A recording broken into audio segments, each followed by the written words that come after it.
Good news, feeling lots better today. Also on the Bateman website, because I didn't realise they sent me a voucher for a driver's pack from when I bought the sprayer. And you can also buy Bateman dog bowls, so I'm going to get one of them for Chester. Anyway, luckily I'm better. Tested okay last night, tested okay again today. Doing something outside as well with Radio Lancashire at 2 to 3 today. So probably going to be still in the tractor shed because Stephen's a big tractor fan. So we'll be looking at that. Stephen Lowe's coming. So Axeman Lowe on Twitter if you've not followed him. So we're going to go and sort that out as well. Also, loads of people were talking about me saying I visited the Ukraine. Now, I've been a few times, and last night I couldn't sleep because I'd been dozing most of the day with my illness. So I was watching on Twitter the developments unfolding out there, and one of the things that was quite apparent is that if they do invade, they're going to invade what was the old capital city, Kharkiv, and there's now suddenly 300 tanks parked very close to the border. So this is what Kharkiv looked like when I was there. That's the street and some snow, and then also on the top of the hotel we were in, this is the view. Amazing view, amazing place, stunning hotel, which I think at the time was like £40 a night. Now, one of the strange things about the Ukraine is there's probably not much resistance from most of the Ukrainian people, or maybe 50% of them, for a Russian invasion, because for the last 7 years or 8 years they've had such hard times and turbulence. I think they all just want a little bit of stability, and the older generation remember the stability that they used to get when they were part of the USSR. So they kind of see Russia as not particularly a threat, but maybe a saviour that's going to balance things out a bit. And it just means that rather than having their currency, which is a hryvnia, they'll end up with the ruble, and they'll know what, have some sort of direction. But obviously, where will it stop? You know, will they just walk in, stamp their authority and carry on, and that's that, and there's not a lot of bloodshed? Or will they want to keep going and reform the old USSR, which basically means they don't stop till they get to Germany, which is a bit of a worry. But I think the West interfering could also create more bloodshed, because there's big missiles that they want to use and sell, and tanks and planes and stuff, which is a shame, really. There's no such thing as a peaceful conflict, but I do feel a lot of the Ukrainians still speak Russian. Some still regard themselves as Russian. I don't think they'd have met much resistance. I kind of been like, look, you know, just let us get on. We want stability. Anyway, we'll have to see what unfolds over the weekend. Everyone's saying that nothing's going to happen because of the Olympics, or something's going to happen because it's President's Day. There's all these bets on when it's going to happen. Well, if you're invading somewhere, I don't think you give a date, do you? But anyway, we'll see what happens. The grain markets reacted violently on Friday afternoon, and I would expect them to react tomorrow morning as well in the same situation. So keep watching that space. It's sad that you need some disaster in the world to actually get a decent price for the produce that you're producing, but that's just the way it is. Anyway, I'm going to go and get ready for Stephen turning up for Radio Lancashire. Seem to have a huge flood now. Outside flood update, pretty big. So Putin's moving his tanks to the border of Russia, ready to invade the Ukraine. We're moving drainage stone over the border into Cheshire, ready for draining. Andrew's just loading up now with a shovel.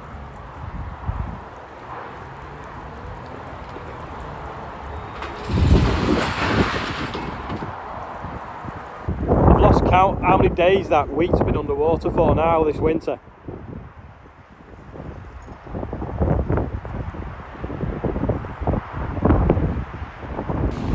He's here, Axeman Lowe.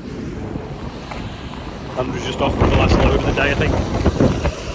Don't know when we'll ever get a chance to get draining with the amount of water that's put down in the last few days. I definitely picked the right week to be ill. There he is, the biggest radio presenter of Radio Lancashire, literally. What do you think? Yellow laces, because I can't wear yellow wellies for NFU. Well, that's a good idea. So I've got to put. Anyway, it's worth the thought, isn't it? Not raining. That is how wet it is. Very loud indeed. Very. Got my headphones turned up as loud. That wet, we can't hear. Yeah, thanks for it. Yeah, I don't know if you can hear the rain now through here, but it's coming down in sheets now. It is very, very windy and very wet indeed. Not a day to be outdoors, a day to be in this big shed with all. Can you see that weather? Can you hear that weather? Need a waterproof cap. or a fleece line. Oh, fleecy, yeah, very Yeah, nice, yeah. very nice. Available online. Stone Express is back.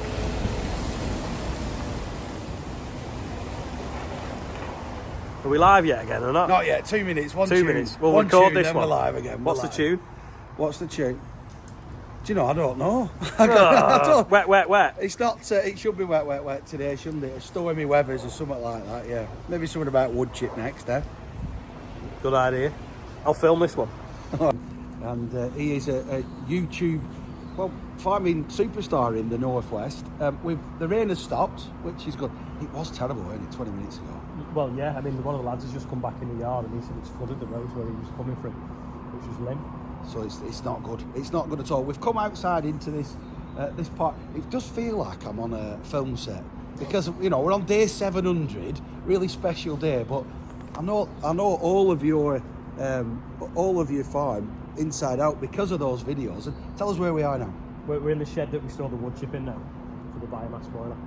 So you've got a business. This is a separate bit of diversification, isn't it? Yeah, so years ago we used to do a lot of composting and we'd spread it on the fields as fertiliser, but when the legislation changed it made more sense to turn it into biomass for power stations, and then now we also use it ourselves to heat the farm, power the farm and dry the grain. So the grain that you produce here, that you grow here on the farm, you can dry it yourself with the wood chip that you produce on the farm as well? That's right, yeah. So okay. we take wood chip in from tree surgeons, local tree surgeons, process it, dry it, and then also use that then as fuel to dry our own grain. So I guess then with the storms that we've just had, you'll be expecting this next week then lots of tree surgeons out there bringing the wood chip and the branches for you to then process. Yeah, I mean, so we had the storm. What was it? End of November, was it? We had quite a busy week after that. People bringing things in. I mean, even myself that night, I moved 7 trees off roads. I remember seeing the video. Oh yeah. But that's another part of the diversification. This wood chip, these behind us, and you supply other people the wood chip, don't you, for their boilers? Yeah, so other people with biomass boilers, the big industrial ones, we supply them, and also a lot still goes into power stations as well. I love it. I love the fact you've got, I can see a big pile of branches up in the top of the yard. Here's all the wood chip, the boilers behind us. It's all kind of working in harmony with you producing crops. And we talked about those crops and also a bit about your trips to Ukraine, because you've been a few times over the last number of years. Yeah, I've been 2015, 2016, 2017, I think, something like that. I'm not, and then obviously went to Chernobyl 2 years ago as well. And a big part of that's been looking at farming in Ukraine? Yeah, so they wanted me to go out there. Originally they asked me to go and talk to farmers out there about marketing grain, because the country is in such turmoil, the currency was worth nothing. So what they wanted to do was, the suppliers, if you will, of agricultural inputs wanted to supply them with agricultural inputs in exchange for a promise of grain. So that meant that they could trade it in effectively US dollars in a country that had no proper currency at the time, or a currency that was devalued 300%. So what they wanted me to do is say, look, in the UK it's quite normal to do what you call a forward grain trade. So now I've got grain that I've sold for November that's still growing, and I could even sell some for next year that are not even planted yet.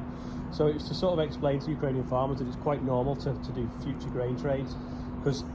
So I'll commit to sell some grain. I did last week, so for November, for £200 a tonne, say. But when it gets to November, it could be worth more, it also could be worth less. But what they wanted to do is say, look, we'll give you all your agricultural inputs based on the USDA futures market today now, and then you just supply us so many tonnes of wheat on that date, and there's your inputs. And that was what they were doing.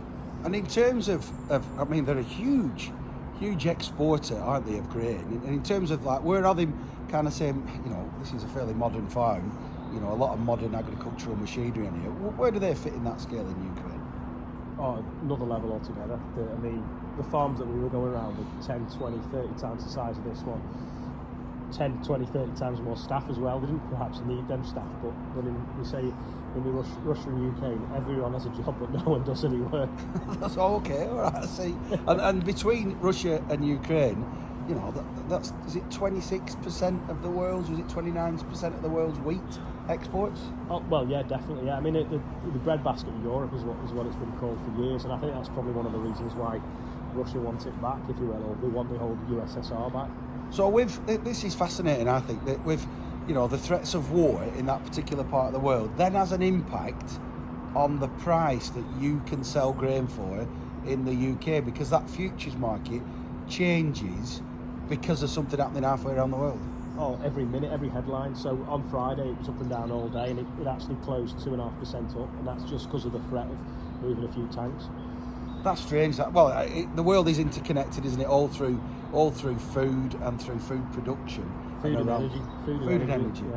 Yeah, fascinating stuff. In terms for yourself, then, now you've sold that based. You said £200 a tonne. Yeah. I mean, the current market's £232 a tonne if I had it today. But this is what we'd call a new season price. So it's what we'll harvest in August.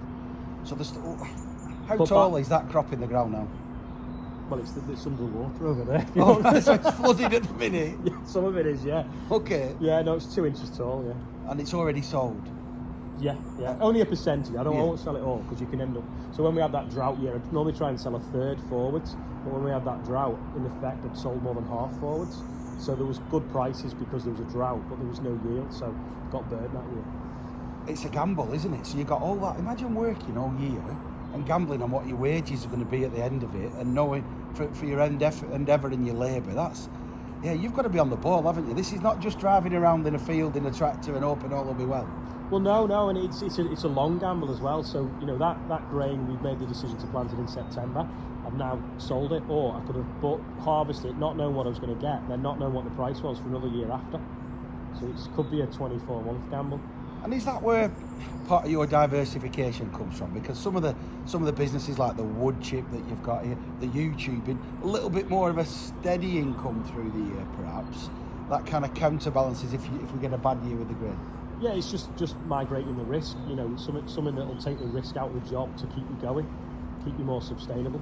Well, what's next then? What are you thinking about in terms of the next ventures? Because you've got motorhomes, you've got holiday lets, you've got wood chip. There's no end to your talents. I have got something up my sleeve, but I don't want to say on the radio until it's all in place. All right, so you've definitely got another big project in mind that. Oh yeah, definitely, yeah. It might be another YouTube one as well. There you go. So you're thinking about incorporating the YouTube and as well into that project? Yeah, I mean, one of the things I have been talking about, which is common knowledge, is opening a tractor museum. Because people, by watching the channel, have helped me buy these tractors, and it'd be nice for them to come and visit them. You know, have it free, but I'll sell them tea and coffee to keep the lights on. Okay, so then the YouTube channel pays for them, you know that? Yeah. That's another part of diversification. We get around a lot of farms in the northwest of the county. We get around different dairy farms. We get around sheep farms, arable farms, all with them slightly different kind of ways of diversification. It's fair to say that, I guess, you know, some will be up some years, some will be down, but you generally kind of edging your bets. Yeah, no, that's it. So, I mean, the office space was one of the first diversifications we did, and it's just a steady income, and it has been for the last 12 years. And that's what we need when we don't know what we're going to get, whether we're going to get rain, whether we're going to get a drought, and what price we're going to get, or what our inputs are going to cost from day to day either. Well, Maria, we're going to find out about a couple more of the exciting ones that you can see at different times of the year of Ollie's different diversifications here on the farm. We'll go maybe get somewhere a tad warmer than this shed with only a roof and two sides, if that's all right with you, Maria. That was 8 minutes, nearly 9. You said 5. So that was a little bit with the radio station, so BBC Radio Lancashire. So we've done it a few times. The first time they've been out, normally I go to the studio or do it over the phone. You know, Stephen, great guy. He does what he calls Country File on the radio on a Sunday, so that's why he likes to get out on farms and about. Anyway, we're going to have a look at the flood in a minute, but first we'll do the birthday bumpers. There's quite a lot again today, so I will go slowly, and you can see it in the background, and I won't read them all out because it will take too long for those people who don't enjoy the birthday bumper. Don't be miserable. Anyway, happy birthday to everyone that's on the bumper today. So we're going to have a quick look at this flood. So, a couple of hours later now, and the flood's got even bigger because it's not stopped raining all day. While I've been ill with COVID, I've discovered TikTok. So I've put stuff on TikTok anyway over the years, but never really knew what I was doing. Anyway, Joe Seals is on it, and he's put a really good video today of some raw sewage that is bubbling up in his field and then going straight into the ditch, because there's obviously something wrong with the water sort of sewage network near him. So check him out. He's on TikTok as Joe Seals, and he's also got a YouTube channel as well. So I'll see if I can find a link, but it might not be on there, but if you go and find him anyway. So really interesting. Just that we always get the blame for polluting, but you can clearly see that it's the municipal infrastructure or whatever you call it that's going wrong where he farms.